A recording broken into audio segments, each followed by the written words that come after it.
Everyone laughed at her 48 digging pigs, until they found the black earth that made her rich. Sarah Jenkins arrived at the homestead she had inherited from her mother on a dry, windy day, with 2 old suitcases and a crumpled document inside a plastic folder. No one in the small community of Dust Creek believed she would last more than a few weeks on that land, which the sun had cracked like old leather. 3 days after she arrived, a convoy of trucks came down the dirt road and unloaded 48 pigs with reddish hair and strong snouts right into the middle of that parched soil. And that's when the laughter began. Everyone laughed. Everyone, except her. Sarah was 38 years old and carried on her shoulders 2 years of a life that had silently fallen apart.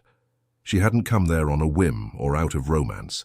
She had come because it was the only place that still truly belonged to her, without dispute, without asset division or signing papers with an ex-husband. The land was hers because her mother had made sure of that before she passed, and her mother's word had always been worth more than any document. But that land was tough. It was the kind of soil that makes an experienced man hang his head and walk away without a word. Cracked into irregular slabs by the lack of rain, dry in layers, with no visible roots trying to push up from below. The oldest neighbors said that nothing had really grown there in over 12 years. The weeds that appeared were sparse, yellowish, lifeless. The house on the property was still standing, but with warped windows and loose roof tiles that rattled when the southwest wind blew. The man who owned the largest farm in the area, named Bill Harrison, a fellow with broad shoulders and a manner that suggested he was always assessing what he could buy for the lowest price, had shown up at Sarah's door in the first week. He arrived unannounced, hat in hand, smiling in a way that didn't reach his eyes. "I came to welcome you, miss," he said, like he was doing her a favor. "Thank you," Sarah replied, without opening the gate.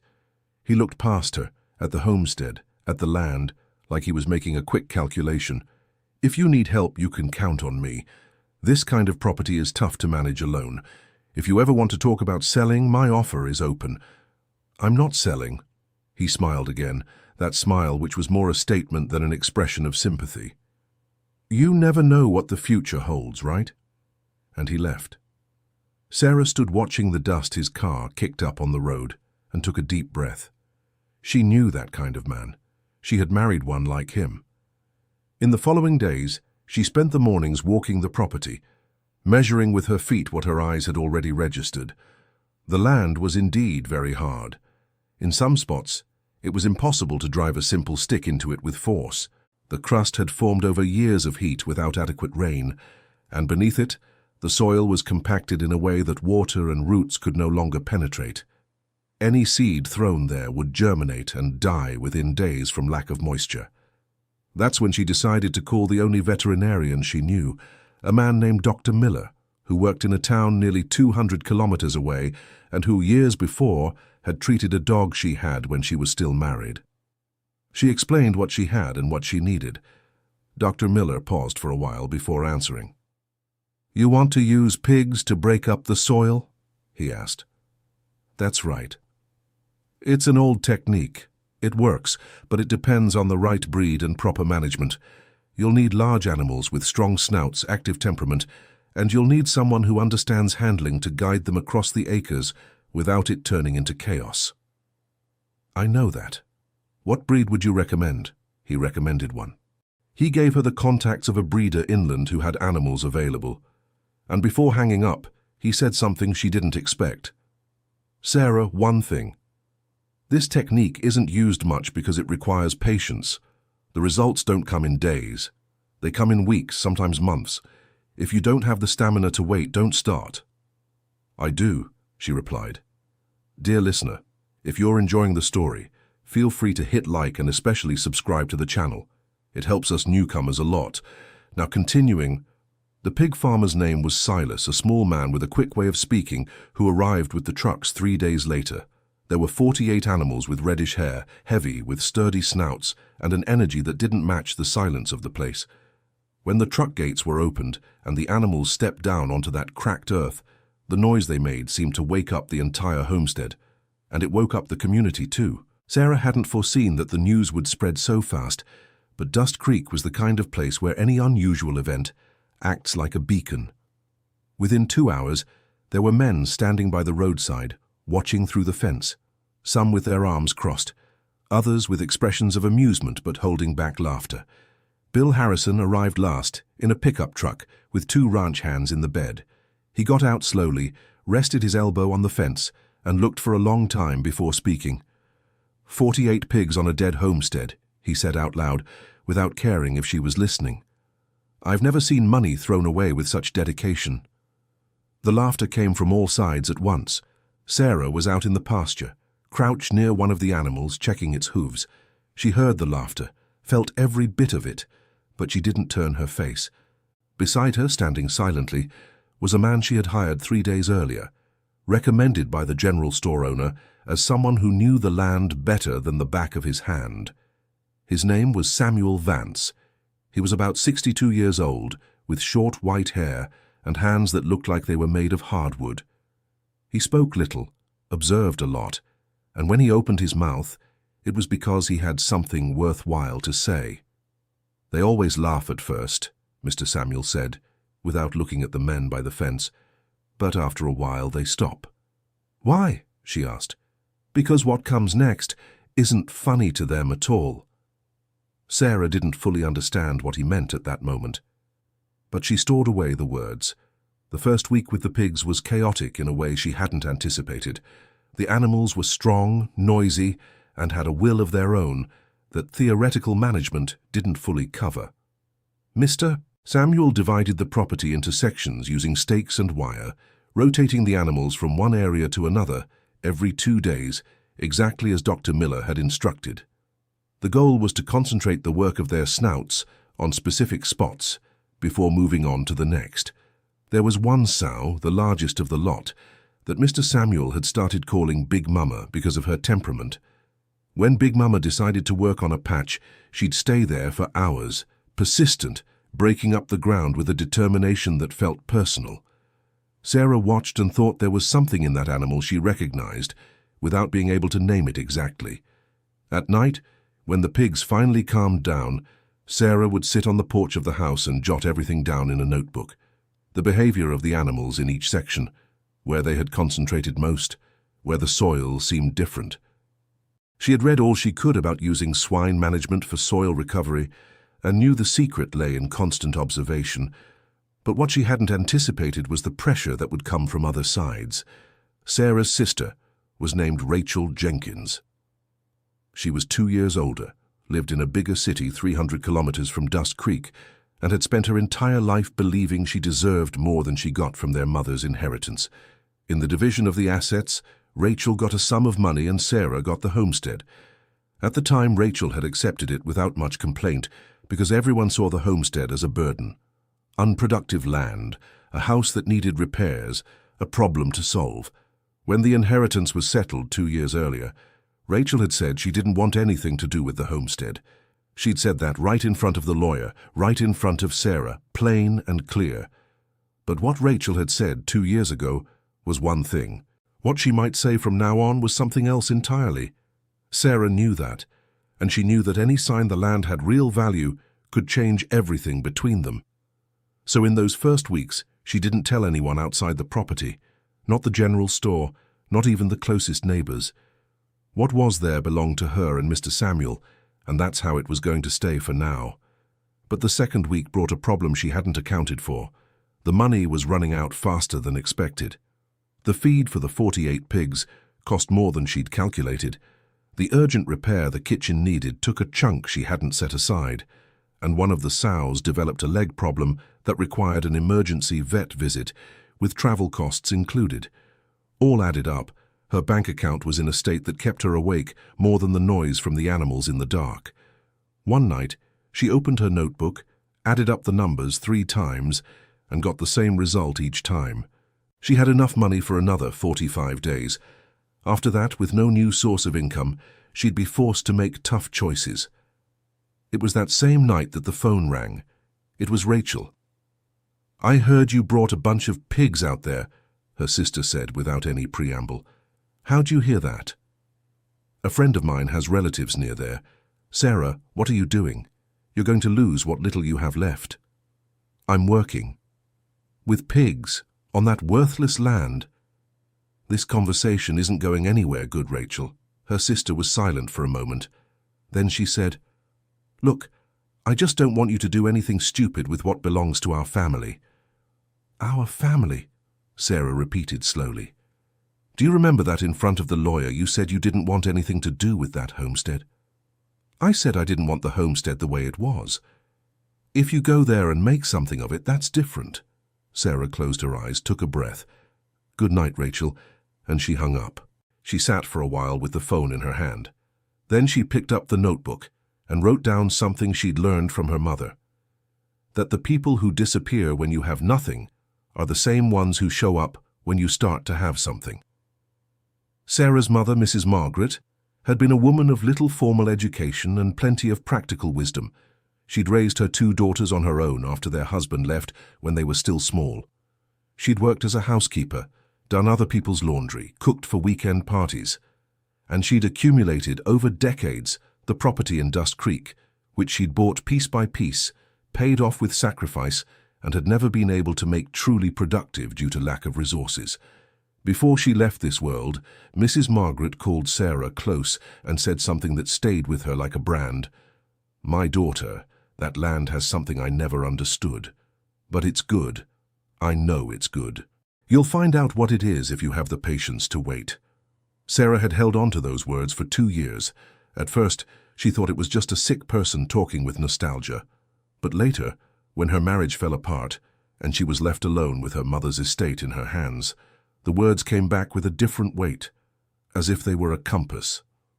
By the 3rd week, something started to change in the sectors where the pigs had worked most intensely. Mr. Samuel was the first to notice.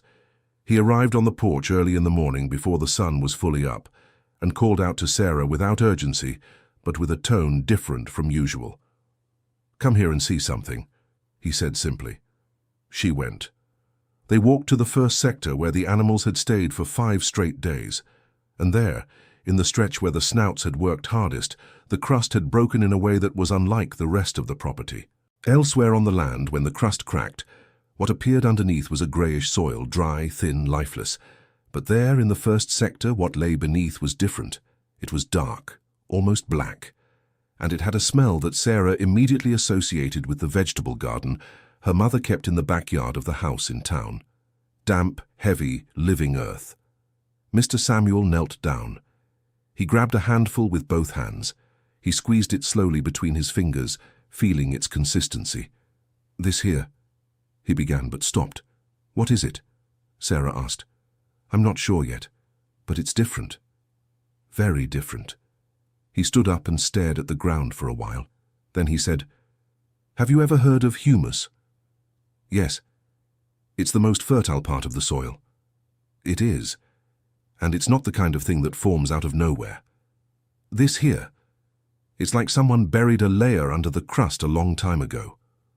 Or that nature was building it up over decades and the drought sealed it on top. As if the crust had been protecting this." Sarah knelt down too. She took some of that earth in her hands. She felt its weight. It was dense, damp, even without recent rain, with a texture that seemed unlike anything she had ever touched before. She remembered her mother's words. "That land has something I never understood, but it's good." She didn't say anything to Mr. Samuel about her mother at that moment. She just stared at her own hands covered in dark soil and felt something loosen inside her chest. She didn't know yet whether it was hope or fear. It was probably both. "We keep the pigs working," she said after a silence. "And we don't mention this to anyone." Mr. Samuel nodded without needing to ask why. In the days that followed, the routine on the property gained a new layer of silent tension. On the surface, everything seemed the same. The pigs worked, Mr. Samuel managed them, Sarah took notes, checked, adjusted. But inside, both knew that something was being confirmed each day. As the animals moved through the sectors, the strip of dark soil widened. It wasn't uniform across the whole property. There were stretches where the layer was shallower, others where it barely appeared. But in the most fertile spots, the depth reached nearly 16 inches of soil that, according to Mr. Samuel, seemed good enough to grow practically anything. "Where did you learn about this?" Sarah asked him one afternoon as they were measuring one of the sectors. Mr. Samuel didn't answer right away. He stared at the horizon for a while. "I worked for many years on Bill Harrison's farm," he finally said. That surprised her. "For Bill?" "For almost 18 years. He fired me about 3 years ago without just cause. He said he needed to trim the staff, but everyone knew it was because I had questioned a decision of his in front of the farmhands." "What decision?" "That's a story I'll tell when the time is right," he answered, in a way that made it clear it wasn't an evasion. It was a promise. Sarah didn't push, but the answer stuck in her head like a hook, waiting to be pulled. The financial pressure kept growing the following week. Sarah had done a new, more realistic calculation and had concluded that she needed another 30 days for the pigs to finish working all the relevant acres. 30 days, with no idea where she was going to get the dollars to cover it. That was when she remembered a conversation with Dr. Miller before the pigs arrived. He had mentioned knowing an organic food producer who was looking for suppliers of natural inputs to enrich the soil in his greenhouses. One of the most valued things in that market was exactly quality humus, rare to find in sufficient quantity and purity. Sarah called Dr. Miller, explained what she had found, asked for the producer's contact. "Are you sure about what you found?" the vet asked. "I don't have a technical report, but I have eyes and I have Mr. Samuel, who worked the land his whole life." "All right, I'll pass along the contact. But Sarah, before you talk to this man, I need to warn you about something. If you reveal what you have there without having the legal ownership tied up tight, you could attract trouble before you're ready." "I know that." "You're sure?" "I'm sure," she said, and hung up. But inside, Dr. Miller's words kept hammering away. Legal ownership tied up tight. Was it? The probate had been completed. The homestead had been registered in her name. But was there any loophole she hadn't spotted? She spent the following night rereading the inheritance documents. All the papers her mother had left, the will, the land deed, the property's registration at the registry office. She read, line by line, with a dictionary beside her for the more technical words. And it was in that reading that she found a handwritten note on the corner of one of the documents, made by her mother years before. The note said, "Geologist, 2011 analysis. Check with Aunt Dot." Aunt Dot was the affectionate nickname for a cousin of her mother's who lived in town and had passed away a few years earlier. Sarah didn't know who the geologist was.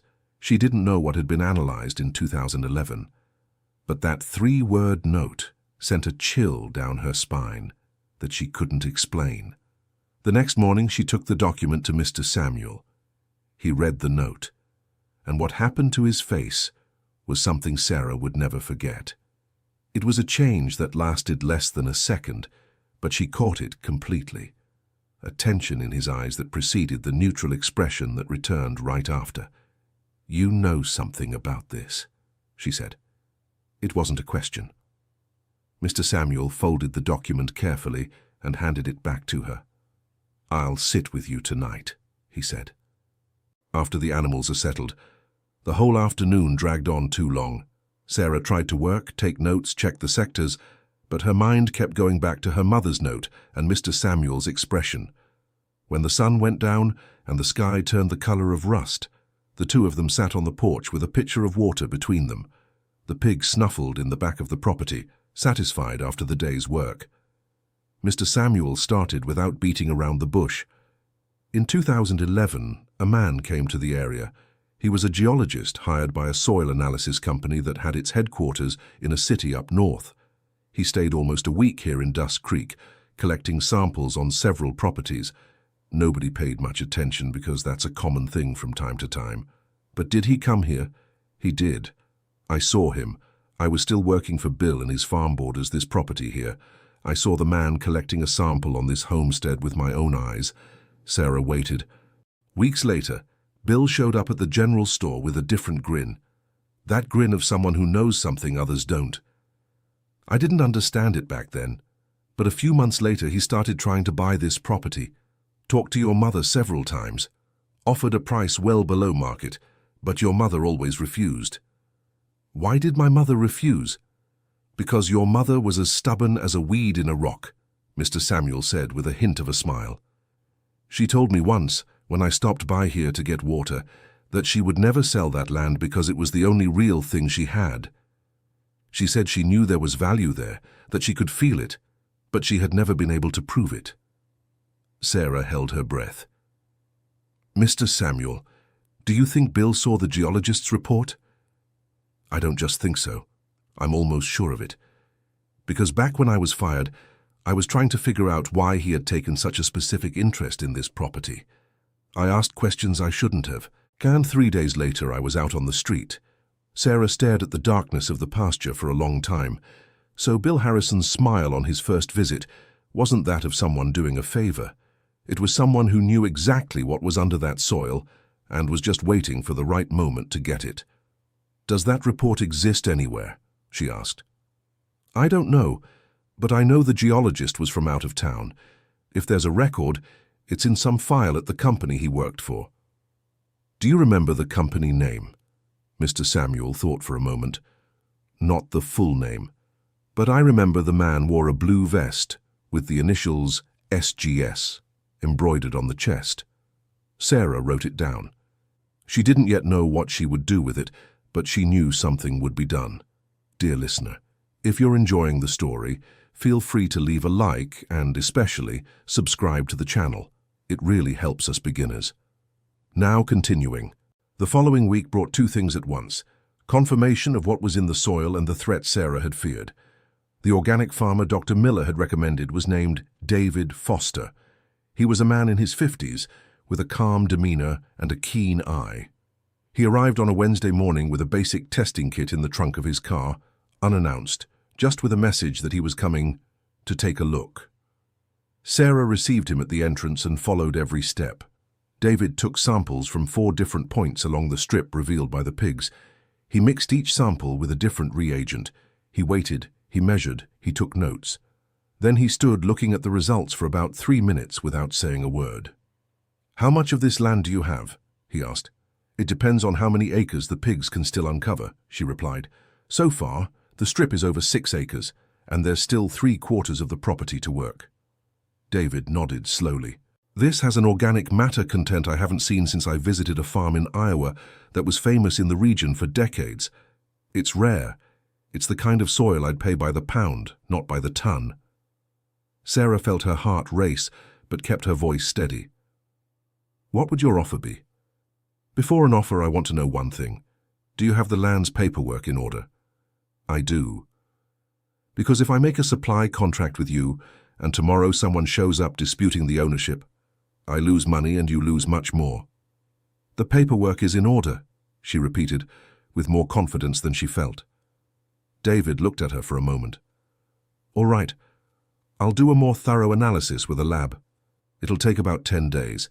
If it confirms what I'm seeing here, I'll make a formal contract offer. Sarah shook his hand at the farewell with a serenity that came at a high cost to maintain. Inside, she was trembling with a mix of relief and dread, because she knew any leak about David's visit could reach the wrong ears before the right time. But the leak came from where she least expected. Rachel called 4 days later, this time without the tone of someone doing a favor. Sarah, tell me what's going on out there. Nothing beyond what you already know. Liar. A friend of mine said a man showed up there with a soil testing kit. What's that about? Sarah closed her eyes for a second. Who's this friend of yours? It doesn't matter who it is. What matters is that you're not being honest with me. And if you've found something on that land, I have a right to know. The mother was mine too. You received your share of the inheritance, Rachel. You signed the papers. That was 2 years ago. I signed the papers for a piece of land everyone thought was worthless. If you found out it's valuable, that changes everything. It doesn't change anything legally, Sarah said, but as she spoke, a small nagging doubt crept in. Did she actually know that for sure? Are you going to make me take you to court, Sarah? Because I will. Then go ahead, Sarah said, before she could stop herself, and she hung up. Her hand was shaking for about 10 minutes afterward, not from fear of her sister, from anger at her own impulsive response. She needed a lawyer. She needed someone to read the documents and tell her exactly what was there, what wasn't, and what could be challenged. At the community general store, where she bought feed for the pigs, there was a bulletin board with business cards from local professionals. Among them, a simple cardstock card, handwritten in a neat, rounded script. Mark Sterling, attorney, rural and family law, appointments available. She took a picture of the card and called that same day. Attorney Mark's office was in a room behind a pharmacy, on the main street of the nearest town, about 12 miles from Dust Creek. He was a man around 45, with round glasses and a stack of case files on his desk that looked ready to topple. But when she started explaining her situation, he set things aside one by one and gave her his full attention. She told him everything. The inventory, the will, the documents, Bill's visit in the first week, the sister who had accepted the inheritance and was now threatening to contest it, the soil analysis that was underway. Attorney Mark listened without interrupting. Then he asked for the documents. He read them calmly, page by page, making pencil marks in some sections. "The good news," he said finally, "is that the will is valid and the deed is in order. The property division was done legally and correctly. And the bad news? The bad news is that a contested will, even when it's valid, is a hassle. If your sister files a lawsuit claiming there was something of value that wasn't disclosed at the time of the partition, she can request a review. She probably won't win because she signed knowing what she was signing. But it can drag the process out for months, and in the meantime you can't sign a supply contract with anyone." Sarah felt her stomach drop. "So what do I do?" "First, don't sell. Don't sign anything. Don't make any deals until the situation is clear. Second, if the organic producer's report confirms what you're expecting, you'll have a valuable asset on your hands, and that will draw even more attention. Third, if your sister files a lawsuit, I need to be ready with everything documented from the start. How much is this going to cost me?" He looked at her for a moment. "Part now, part later. You seem like the kind of person who'll be able to pay when this all gets sorted out." That statement touched her in a way she hadn't expected. Not because it was generous, because it was trust. And trust was a currency that had been scarce in her life over the past 2 years. She held out her hand. He shook it. As she walked out of the office toward her car, the phone rang. It was an unknown number. "Hello? Sarah Jenkins?" said a male voice she didn't recognize. "Who's speaking?" "My name is Terry. I'm an assistant to Bill Harrison. He'd like to set up a meeting with you, a formal purchase offer." Sarah stopped in the middle of the sidewalk. "A formal offer," she repeated. "That's right. He believes he can make a fair offer for the property. You could get together. Tell Bill that if he wants to buy the homestead, he can forget it. It's not for sale." Silence on the other end. "Are you sure, ma'am? It would be an offer well above what—" "Good afternoon, Terry," she said, and hung up. She stood on the sidewalk for a few seconds. Then she called Mr. Samuel. "Bill sent an advisor to call me with a purchase proposal," she said. "I know," he replied without surprise. "Did you know this was going to happen?" "I didn't know when, but I knew it would. When the organic farmer's man came down the dirt road into Dust Creek, everyone saw it. In a small place, you can't hide a stranger's visit." Sarah closed her eyes. "Mr. Samuel, I need to know something. That geologist's report from 2011, is there any way to find it?" "Maybe, but you'll need someone who knows how to search through company archives." "I have a lawyer now." Mr. Samuel's voice lightened a tone. "Then it's moving forward." But the days that followed were not ones of progress. They were ones of siege. Bill Harrison had completely changed his attitude. He stopped smiling and started acting. First, he got in touch with Greg Thompson, Sarah's husband's ex-business partner, a man who still carried a financial issue from the ended marriage, a dispute over a small debt that had never been formally resolved in the separation. Greg was the kind of person who had sided with Sarah's ex-husband during the separation process, someone who viewed her with suspicion for no clear reason. What Bill offered Greg wasn't entirely clear, but the result showed up in the form of a certified letter that arrived for Sarah a week later. Greg claimed to have rights to part of the property, arguing that a debt from the marriage had been informally secured by her mother's future inheritance. It was a weak claim. Attorney Mark said that when she brought him the letter, "That doesn't hold up legally. An inheritance can't be given as informal collateral for a marital debt. But it'll create noise. That's exactly what they want." "They?" Sarah asked. "Bill and this Greg. This isn't a coincidence, Sarah. These are two combined efforts to create legal instability around your property. As long as there's a lawsuit, contracts are frozen. As long as the contract is frozen, you have no income. Without income, there comes a point where you either sell or run out of steam." Sarah stared at the lawyer's desk. "How long before the money runs out?" "How much do you have?" "About 15 days at the current rate." Attorney Mark took off his glasses and set them on the desk. "Then we need to work fast." The plan they put together had two fronts. The first was to contest Greg's letter with documentation proving that no collateral had been given during the marriage, which required gathering the separation papers and cross-referencing them with the mother's estate inventory. The second front, and the harder one, was to try to locate the geologist's report from 2011 before Bill realized she was trying to find it. For the first front, Sarah had the documents. For the second, she depended on a chain of information that started with the initials on a blue vest. Attorney Mark, who had worked years in rural law and knew suppliers of technical reports in the region, contacted a colleague who had worked on another case involving geological soil analysis. The colleague knew of one company that used the initials SGS and had operated in the state for over 10 years, a geology and applied soils firm headquartered in a city 400 miles away. The problem was that a private company wasn't obligated to share a report with third parties, unless there was a legal reason. What would be the legal reason? Sarah asked. If the report was done on this property, on this soil, it refers to an asset that is now yours. You can request access to the content based on property ownership. It's not simple, but it's possible. How long does it take? 2 to 3 days if the company cooperates, a week if they don't. We don't have a week. I know. That's why I'm making the request today. Meanwhile, Sarah needed to solve the most immediate problem. The money was running out. It was Mr. Samuel who brought the solution, in a way she didn't expect. On Thursday afternoon, he showed up on the porch with a closed cloth sack and set it on the table. "What's that?" she asked. "Open it." It was soil. The same dark soil the pigs had uncovered, carefully packaged. "Which sector did you take this from?" "The third, the most productive one. I packed 15 sacks just like this one, and I put the property's name on each one." She looked at him, still not understanding.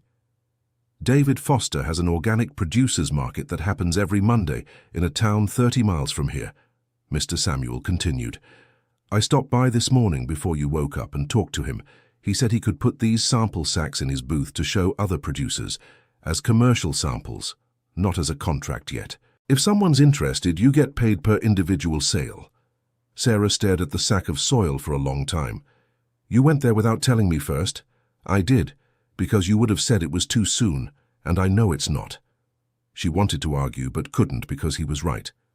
"If you wanted to wait for the report, I understand," Mr. Samuel went on, "but the report will confirm what we already know. And 15 sample sacks don't compromise anything legally. It's just showing the product. And what if Bill finds out?" "He'll find out anyway. The question is whether you'll be standing when he does." Sarah was silent for a moment. Then she reached out and picked up the sack of soil, felt its weight, that dark, damp, dense stuff the pigs had brought to the surface. "When's the market?" "Next Monday." "Then we'll pack 15 more sacks," she said, "and we'll go there on Monday." The Monday market was the kind of small event that doesn't show up anywhere, but it keeps the lives of those involved moving. 4 rows of booths covered with colorful tarps, the smell of soil and fruit, producers of vegetables, herbs, honey, and supplies. David had a booth in the corner, with plants on shelves and handwritten signs. Sarah stayed in a corner, watching, as David showed the samples to other producers. She didn't want to put herself out there before understanding how the product would be received. The first producer who stopped near the samples was a man about 55 with the hands of a grower. He picked up a sack, opened it, smelled it, squeezed a little between his fingers, stared at it for a moment. Then he called over the man next to him. The two of them talked quietly, pointing at the soil. David called them over to chat. Sarah watched the conversation from afar, trying to read their expressions. She couldn't hear, but she saw the moment when David discreetly pointed in her direction. The man walked over to her. "Are you the producer?" "I am." He sized her up with the same seriousness he'd sized up the soil. "How much do you have available?" She named an amount. He asked for double. She said she needed to check. He left a contact and said he was in a hurry because he had planting scheduled for the following week. Sarah went back to David's booth and stood with her back to the bustle, breathing slowly. "You went pale," David said. "No, it's just... I didn't expect it to happen this fast." "Good quality sells itself," he said simply. As she left the market, she stopped at a stall and bought 2 rolls and a juice. Ate right there, standing leaning against the car, watching the people moving around. There was a time when she'd have lunch in restaurants with her ex-husband, making plans for a life that never happened.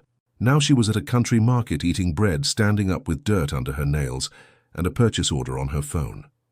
And the feeling she had was that this moment, this exact moment, with the bread in her hand, was more real than any restaurant lunch had ever been.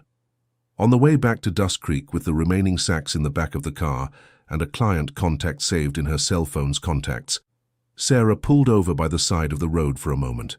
She looked at the horizon. The sun was going down, and the sky had those burnt orange colors that appear at the end of the afternoon and last only a few minutes. She thought about her mother. She thought about how Mrs. Margaret had spent her whole life on that land without ever being able to pull from it what was hidden there. Not for lack of effort, but for lack of resources and knowledge. And that thought hurt in a different way than the others, because it wasn't anger at fate. It was a specific kind of sadness, knowing that her mother had been standing on top of something valuable all that time without ever being able to touch it. "I found it," she said out loud, alone on the road, to no one. Then she took a breath. She started the car, and she drove off. The report arrived 2 days later. Attorney Mark called at the end of the morning, his voice restrained, like someone trying not to sound too excited. The company cooperated. They found the file. The report was done in October 2011, with samples collected specifically on that property. "And the contents?" Sarah asked, barely breathing. "Type A soil classification, extremely rich in sedimentary organic matter, with exceptional productive potential across the entire area analyzed. The geologist recommended in the report that the land be worked using deep plowing techniques to break through the compacted surface layer." Sarah stood still. He knew. Bill has known since 2011. And there's more. In the company's file, there was an email sent to the geologist that same year, asking that the report be kept private and not disclosed to the property owner. The email came from an address associated with Bill Harrison's farm. The silence that followed lasted about 5 seconds. "Attorney Mark, is this evidence?" "It's very strong evidence. Along with Mr. Samuel's testimony, who can confirm he worked on Bill's farm and witnessed the geologist's presence on that homestead, we have a very solid line of argument that there was deliberate bad faith from a third party concerning your property. Does this change things with my sister?" "It changes everything. If we can prove that the property's real value was suppressed by a third party's actions, any argument for revising the estate division falls apart. Because what makes a division contestable is when one of the heirs wasn't aware of the real value. But if that lack of knowledge was caused by someone from outside intentionally, the responsibility doesn't lie with the division. It lies with the person responsible for the suppression." Sarah had to sit down to process that. "When can we use this?" "We need a few more days to formalize everything, and we'll need Mr. Samuel to testify." "He will testify." "Are you sure? Because he worked for Bill for 18 years. That could weigh against him." "He will testify," she repeated, and this time the certainty in her voice was absolute. But the night that followed brought a complication she hadn't foreseen. Mr. Samuel knocked on her door at 9 in the evening which had never happened before. When she opened it, he had an expression she hadn't seen on him before. It wasn't fear, but a caution that carried a different weight. "I need to tell you something," he said. She invited him in. They sat at the kitchen table. "Bill's son came by this afternoon," he began. While you were in town, he stayed outside, didn't come in, said he was just passing through, but he spent about 20 minutes looking at the property. Did you talk to him?" "No." "I watched from inside. But before he left, he turned and looked right at me, didn't say a thing, just looked." Sarah processed that in silence. Bill's son's name was Hunter Harrison. He was about 35, and he had grown up thinking he would inherit one of the most influential properties in Dust Creek. He was the type of person who had never needed to earn anything on his own merit, and it left him with an arrogance that showed even in the way he put his foot on the ground when he walked. Sarah had seen him a few times, but that was enough to know that son and father were cut from the same cloth. Sarah understood what that meant without him needing to explain. "They know you can testify to something," she said. "They do. They must have found out I was hired here." She stared at the table for a moment. "Mr. Samuel, I need you to know that if you don't want to testify, I understand. You have 18 years of life there. You have a history with them.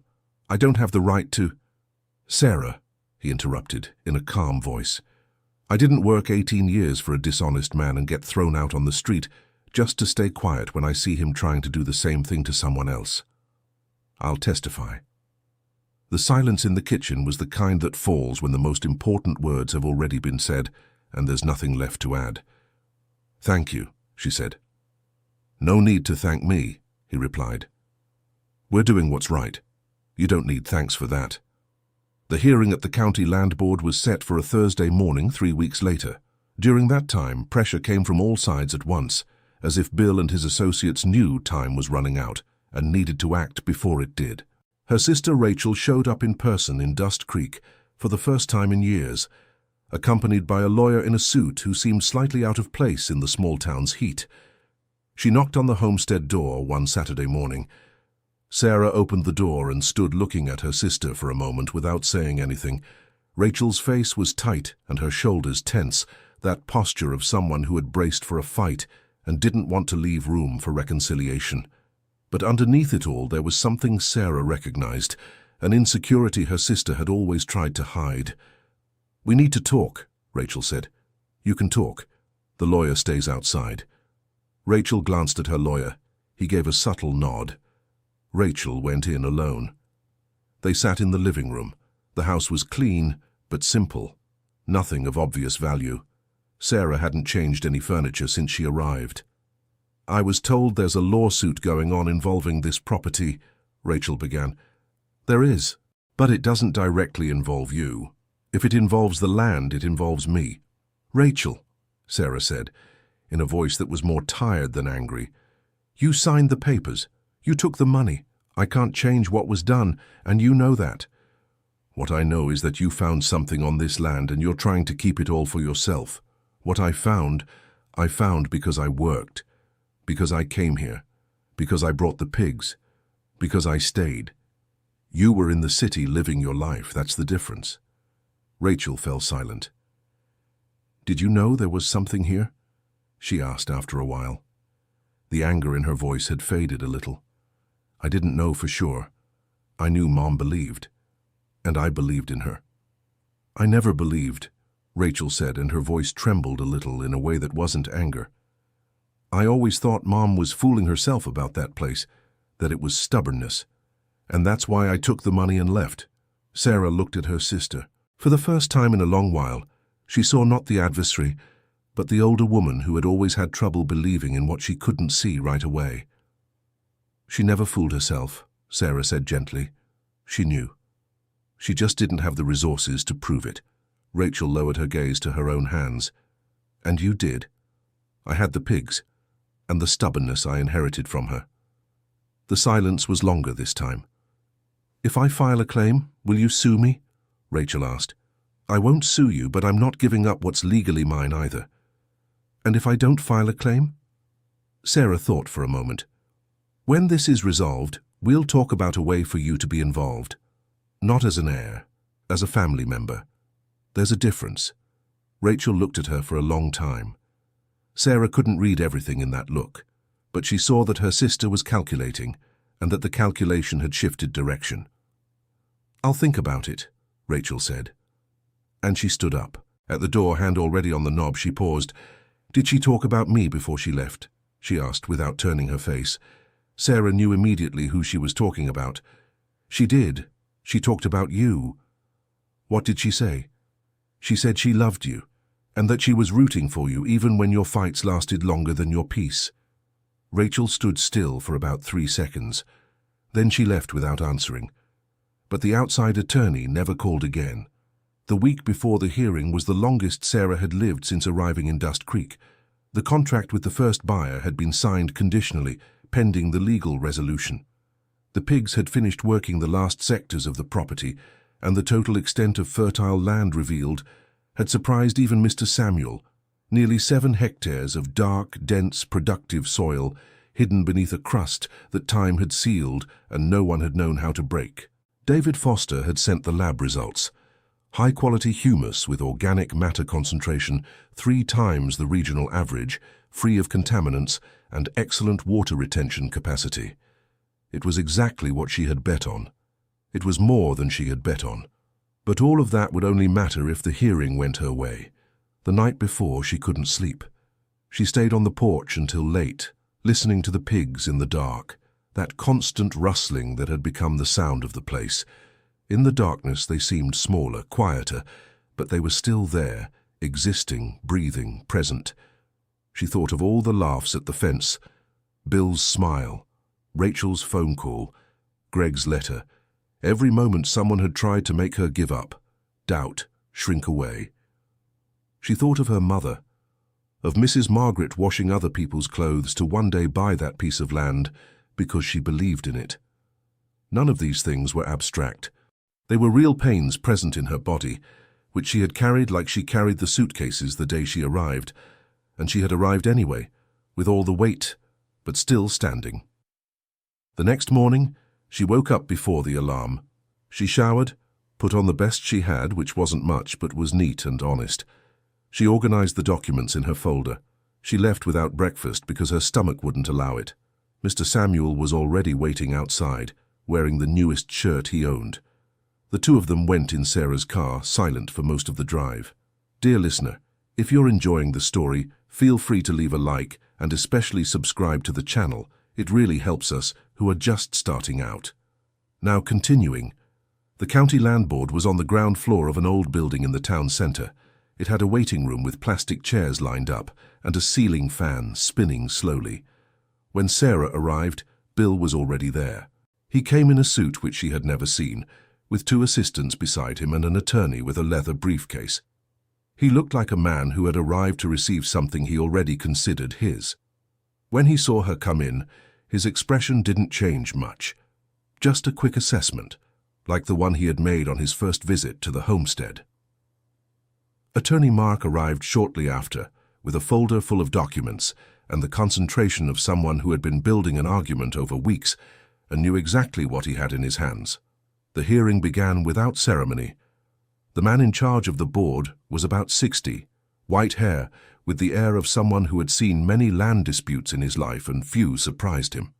Bill's attorney first presented the argument that the inheritance registration had been done incompletely, claiming that the property's valuation at the time of the partition had been underestimated. It was a technical argument, built on the idea that the land's real value made the previous division unfair. Attorney Mark listened to everything attentively. When it was his turn, he didn't respond to the argument directly. Instead, he asked to present a document. The geologist's 2011 report was placed on the table. The man from the County Land Board read it. He reread a passage. He looked up. "Where did this document come from?" he asked. "From the company that conducted the analysis, upon formal request based on the property's title," Attorney Mark replied. "The report was done on this property, on this soil, in that year. And it was never communicated to the owner at the time, who was Mrs. Margaret Jenkins, the petitioner's mother." Bill's attorney shifted in his chair. "This is a private technical analysis document," he said. It has nothing to do with the partition of assets. It does, Attorney Mark replied.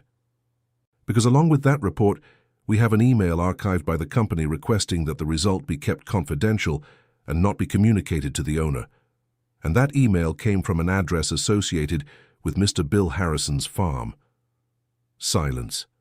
The man from the board looked at Bill. The farmer had an expression of someone trying not to move a single muscle in his face, but not quite succeeding. That's not proof of anything, his attorney said. It's a private communication between a client and a service provider. The content of that communication requested the suppression of information directly valuable to a property that Mr. Bill had been trying to buy for a ridiculously low price since that same year, Attorney Mark continued, with the calm of someone who had rehearsed every word. And there is a witness who worked for 18 years on the respondent's farm and can testify to having seen the geologist on the homestead in question. Mr. Samuel was called to testify. He entered the room with the same quietness with which he did everything. He sat down. He spoke precisely. Without exaggeration, without drama, he said what he had seen. The geologist, the blue vest, Bill's attitude after the report, the firing that came when he started asking questions. The man from the board listened to everything with an attention that went beyond formality. When he finished, he looked at Bill's attorney and asked, "Do you have anything that refutes what was presented?" Bill's attorney shuffled his papers. He searched.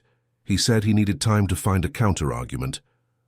"The request for postponement cannot be granted," the man from the board replied. The documentation was presented with sufficient advance notice. Bill, for the first time, opened his mouth. "This is a twisted interpretation of a... Mr. Harrison."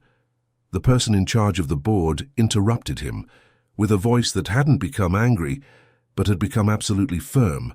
"In this room, the one who speaks is the one who was given the floor, and at the moment that's not you." Bill closed his mouth. Bill's attorney tried 2 more times to attack the report, claiming it might have been obtained irregularly, but Attorney Mark had anticipated that argument and presented a certified copy of the formal request sent to the company, with all the protocols, without any gaps. Each defense attempt met a prepared response, and at the moment Bill's attorney stopped speaking, it was possible to see that he had run out of new arguments. The deliberation lasted 40 minutes. Sarah and Mr. Samuel waited outside, in a separate room, sitting side by side on plastic chairs. She had her hands clasped in her lap and her gaze fixed on the wall in front of her. He had his arms resting on his knees and was looking at the floor. "You okay?" he asked at one point. "I don't know," she replied. "You? I don't know either." And the two fell silent again, because sometimes the only honest thing to do is admit you don't know. When Attorney Mark appeared in the doorway with the expression he had, Sarah knew before the words came. The county land board had upheld her ownership of the entire property. Bill's argument had been rejected, and a recommendation had been made for the attempt to suppress the report to be reviewed in civil liability proceedings. Sarah stood still for about 3 seconds after hearing that. Then she closed her eyes. Then she opened them. Then she looked at Mr. Samuel. His chin was slightly lifted. He didn't smile, didn't make any gesture, but there was something on his face she recognized as satisfaction, the kind that doesn't need noise to exist. "Thank you," she said to Attorney Mark. "You did the work for me," he replied. "I just used it well." On the way out, as they passed through the hallway, Bill Harrison was at a distance with his back turned, talking quietly to his own lawyer. He didn't turn to look when she passed. Sarah didn't slow down. She didn't look at him. She kept moving forward. Outside, the sun was strong and the wind carried the smell of warm earth. Sarah stopped on the sidewalk and breathed that air for a moment, with her eyes closed, before looking for the car in the parking lot. When she opened her eyes, she saw that Mr. Samuel was standing beside her, also looking at the horizon. "What are you going to plant first?" he asked.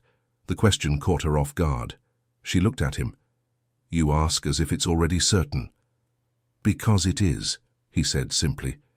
She thought for a while, not about what she was going to plant, because that was still a detail, but about the question itself, that kind of phrase that presupposes a future, that presupposes continuity, that presupposes the work is still going to happen. "First the pig's rest," she said finally. And he laughed. For the first time since she'd known him, Mr. Samuel truly laughed, a short, genuine sound that lasted only a few seconds, but which she held on to. The months that followed were the busiest of Sarah's life. The contract with the first buyer was formalized. Soon after, a proposal came from a second, then a third.